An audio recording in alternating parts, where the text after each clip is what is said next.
អាមេរិកតាច់កាយរណបលេងជួយអ៊ុយក្រែនធ្វើឲ្យអ៊ុយក្រែនមិនដឹងរកស៊ីបាញ់មីស៊ីលបាញ់ដ្រូនចូលពេញអ៊ុយក្រែន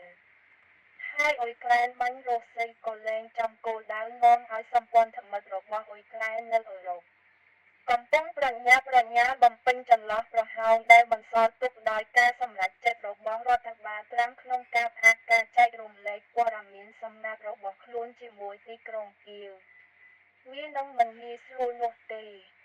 សហរដ្ឋអាមេរិកបានផ្ដល់ឲ្យទីក្រុងគៀវនូវអ្វីៗគ្រប់យ៉ាងពីសញ្ញាស៊ើបការសម្ងាត់រូបភាពផ្កាយរណបនិងទិន្នន័យកំណត់គោលដៅដែលត្រូវបានប្រើដើម្បីវាយលុកទីតាំងរុស្ស៊ីក្នុងអំឡុងសង្គ្រាម3ឆ្នាំ។